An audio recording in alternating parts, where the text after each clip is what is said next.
السلام عليكم ورحمة الله تعالى وبركاته. مشاهدي الكرام، سعيدة بلقاكم كيف العادة فيديو جديد وفصفة جديدة.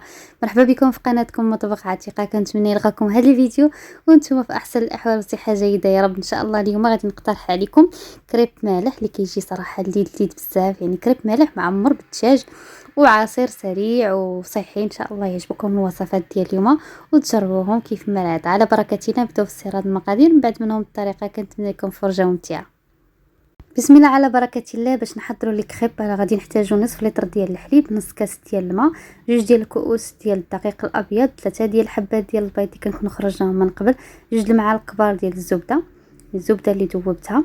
غادي نحتاجوا كذلك شويه ديال الملحه، شويه ديال الزعتر باش غادي نسمو اولا بودره الثوم، ومعلقه صغيره ديال السكر. هادو هما المكونات. ندوزو على بركه الله نحضروا الطريقه. بالنسبه للطريقه سهله جدا. كناخذوا اناء اولا ممكن تستعملوا كذلك الخلاط الكهربائي، وضعت فيه 3 الحبات ديال البيض اللي كيكونوا بحراره المطبخ. غنزيد عليهم شويه الملحه، معلقه صغيره ديال السكر باش تعطينا اللون، وشويه ديال الزعتر. ممكن كذلك تضيفوا بودره الثوم اولا الاعشاب المنسمه على حسب الاختيار ديالكم، اولا اللي ما عندهش ممكن تضيف شويه ديال المعدنوس مقطع. غادي نضيف كذلك نصف لتر ديال الحليب. غادي نزيد كذلك نصف كاس ديال الماء. بالنسبه لهذا الماء اللي كنضيفوه كيجينا الكريب ديالنا خفيف، يعني هذا سر من الاسرار باش ينجح معنا الكريب ويجينا لذيذ ويجينا خفيف. غادي نزيد كذلك جوج ديال الكيسان اولا جوج كؤوس ديال الدقيق ما يعادل 200 غرام. غادي نحاول نخلط هذه المكونات كلها ما عدا الزبده غادي نخليوها حتى الاخر. اللي لا عملتو الخلط الكهربائي راه نفس الطريقه ما كاينش فرق. في الاخير غادي نضيف جوج ديال المعالق كبار ديال الزبده اللي كتكون مذوبه. هذا هو القوام ديال الكريب. مباشره كنبداو نطيبهم اولا ممكن تخليهم يرتاحوا شويه، ما كاينش مشكل لان ما فيهمش خميره. كنسخنوا مقلاة اللي كتكون غير لاصقه وتنفرغوا كميه ديال الكريب اولا العجين ديال الكريب. كنحاولوا اننا يعني غير باليد ديال المقله كنحاولوا اننا نوزعوا هذاك الخليط. ما نحاولوش اننا نبداو نقيسوها بزاف في المعلقه باش ما تجيناش بلاصه غليظه وبلاصه رقيقه. كتجينا الكريب ديالنا رقيقه بزاف، يعني هذا هو المهم في الكريب، ما يجيناش كريب اللي معجن، تجي خفيفه بزاف. ومن بعد ملي كيبان الجوانب تحمروا صافي كنقلبوها وكنطيبوها من الجهه الاخرى. كيف ما تيبان لكم كتجي زوينه بزاف وكتجي الكريب ديالنا خفيف، يعني كيف ما سبق وذكرت لكم الكريب باش كيكون ناجح تيكون خفيف. وحتى الطريقه باش كنفرغوا الخليط نحاولوا اننا ننزربوا عليه في المقله، ما نخليوش يعني يطيب لينا في جهه حتى كيولي غليظ والجهه اللي كتكون رقيقه لا. حاولوا يعني بالمقله تحاولوا توزعوا الخليط بسرعه. هذا هو الشكل ديالهم بعد ما سالي الطياب ديالهم، راه كيجي البنات خفيف بزاف. يعني صراحه يعني جربوا ان شاء الله يعجبكم، وممكن ان شاء الله غادي ندير معكم طرق اخرى اللي كنعمروا بها لي كريب مالحين. من بعد ما كملنا الطياب ديال الكريب غادي ندوزو باش نحضروا الحشوه اللي غنعمروا بها هاد الكريب. في واحد المقلاة عملت بصله مشلضه مع شويه ديال الزيت النباتيه وكذلك زيت الزيتون، شويه ديال الملح، ونخليها حتى كتهبط. من بعد ملي كتبان ليا بدات كتشحر كنضيف عليها فلفله حمراء وفلفله خضراء، يعني على حسب الرغبه ديالكم. ممكن ديروا نوع واحد اولا ديروا حتى ل3 ديال الانواع. كيجي يعني هاد الفلافل كيجيو زوينين في هاد الحشوه. غادي نغطي عليهم ونخليهم حتى كيطيبوا مزيان، يعني حتى كيهبطوا. وغادي نضيف عليهم باقي المكونات. كنزيد واحد شويه ديال الثومه اللي نسيت، ما يعني في الاول كتضيفوها هكا باش كتشحر مع البصله كتعطينا واحد النسمه زوينه. الا عندكم الثومه بودره ممكن تضيفوها في الوقت اللي بغيتو، يعني ماشي مشكل. هي الثومه اللي كتكون طريه كتبغي انها تشحر باش كتطلق البنه ديالها.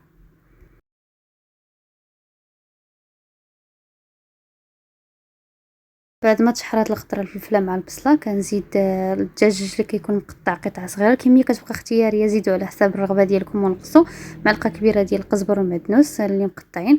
غادي نضيف التوابل، شويه ديال الابزار، خرقوم بلدير، التحميره، شويه ديال الملح، شويه سكنجبير، شويه ديال الابزار، وشويه ديال السودانيه اولا ممكن تضيفوا الهريسه على حساب الرغبه ديالكم. غادي نخلط هاد المكونات حتى كينسجموا، كيتشرب لينا هاد الدجاج هذوك التوابل اللي ضفنا ليه. نغطي عليه ونخليه حتى كيتشحر. من بعد ملي كيطيب في اخر مرحله كنضيف 3 ديال القطع ديال الجبن مثلث اولا مربع اللي بغيتو. هذا الجبن الدور ديالو انه غادي يعلق لنا الحشوه، ما كتبقاش هكا مفرقه، كتعلق لنا الحشوه وكذلك كتجي بنينه. من بعد ما كنضيفوا هذاك الجبن كنحاول نحرك مزيان هاد الحشوه حتى كتنشف تماما. ضروري الحشوه اللي غادي نعمروا بها تكون ناشفه. من بعد ملي كطيب لنا الحشوه كندوزو نحضروا صوص بيشاميل. في واحد الكاسرونه عملت معلقه كبيره ديال الزبده، وعملت معلقه كبيره ونص ديال الدقيق. غادي نحاول نخلط مزيان هاد المكونات حتى كتشرب لينا هذيك الزبده داك الدقيق، وتنخليو هذاك الدقيق يطيب شي شويه، يعني ما تنزربوش عليه، نحاولوا نحركوه مزيان. من بعد غادي نضيف عليه 2 الكؤوس ديال الحليب. ودائما صوص بيشاميل كتبغي اننا نحركوه، يعني ما نحيدوش يدينا باش هكا تنحصلوا على واحد القوام اللي كيكون ملس وما تيكونوش فيه تكتلات. بعد ملي ضفت الحليب كنزيد شويه ديال الابصار وشويه ديال الملحه، وغادي نزيد كذلك واحد الحكه خفيفه ديال الكوزه تبقى اختياريه. وغادي نحرك هذا الصوص بيشاميل حتى كنحصلوا على صوص اللي كتكون عاقده صافي، وكنطفيو عليها. من بعد ما وجدنا جميع المكونات اللي حنا محتاجين باش نصايبوا الكراتان ديال الكريب، غادي ناخذوا واحد المول اللي كيبقى الشكل ديالو اختياري، كندهنو بشويه ديال الزيت وغنبدا نعمر الكريب ديالي.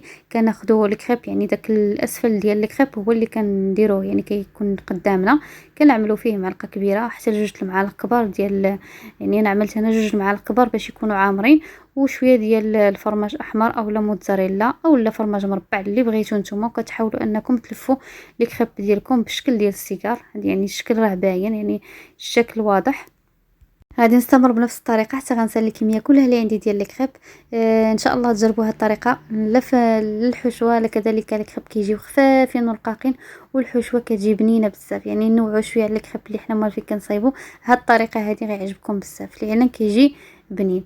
غنستمر بنفس الطريقه حتى غنسالي الكميه كلها اللي عندي ديال الكريب اولا ديال الحشوه، لان الكريب غادي يشيط لكم مازال منهم.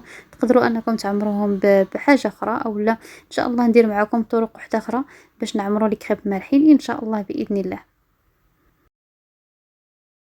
بعد ما كملت التعمار ديال الكريب كطبقه اخيره غادي ناخذ الصوص بيشاميل وغادي نعملها فوق من الوجه ديال الكريب، وغادي نرشوه بالفرماج احمر اولا فرماج موتزاريلا اللي عندكم.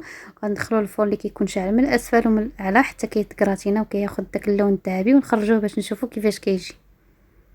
هذا هو الشكل النهائي ديال الكراتان ديال الكريب اللي خرجناه من بعد ما طاب. كيجي محمر، كيجي زوين بزاف. تجربوه بالصحه والراحه ان شاء الله غادي يعجبكم. وندوزو على بركه الله نحضروا العصير. غادي نحتاجو فيه زلافه ديال البربه اللي كتكون مسلوقه، غنحتاج كذلك زلافه ديال الفريز اللي كيكون مجمد، ممكن ديروا كذلك الطري. غنحتاج العصير ديال البرتقال وشويه ديال سنيده، الكميه تبقى اختياريه. غادي ناخذ البربه راه سلقتها من قبل، غادي نضيف عليها الفريز. حتى الكميه ممكن انكم تزيدوا تنقصوا على حسب الرغبه ديالكم، يعني نتوما كتشوفوا يعني عدد الافراد الاسره اللي غتقدموا لهم العصير. الا كانوا كثار كتزيدوا كميه. غادي نضيف تقريبا نصف لتر ديال العصير ديال البرتقال. من الاحسن صراحه ديروا العصائر يعني يا اما بالماء يا اما بالعصير البرتقال، كيكونوا صحيين اكثر من الحليب. يعني فقط هذه كملاحظه فقط. كنضيف واحد 3 المعالق كبار ديال السكر. انا السكر ما غاديش نكتر بزاف لانه ديجا يعني البربه عندي حلوه والفريز حلو، ما غاديش نحتاج بزاف الحلاوه. وغادي نطحن هاد المكونات مزيان. هذا هو الشكل ديالو من بعد ما طحنته. بالنسبه للختوريه نتوما كتحكموا فيها، يعني العصير الليمون كتزيدوه ولا كتنقصوه على حسب الرغبه ديالكم. هذا هو الشكل النهائي ديال العصير اليوم. نتمنى يكون عجبكم انكم تجربوه. راه الوليدات كيعجبهم وكيشربوا، يعني ما غاديش يعرفوا بانه راه فيه البربه لان المذاق ديال الفريز كيجي غالب. ونتمنى انكم تجربوه بالصحه والراحه. كنتمنى فعلا الوصفات ديال اليوم اللي اقترحت عليكم ينالوا اعجابكم واستحسانكم وانكم تجربوهم، هذا هو الاهم. ان شاء الله باذن الله نتلاقاو في فيديو القادم باذن الله. واللي اول مره كيزور القناه ما ينساش يشترك في القناه وكذلك يفعل الجرس باش يوصلوا كل جديد. لايك للفيديو اللي عجبكم، ولا عندكم اي سؤال خليوا لي في التعليق ان شاء الله غنجاوبكم. الى اللقاء.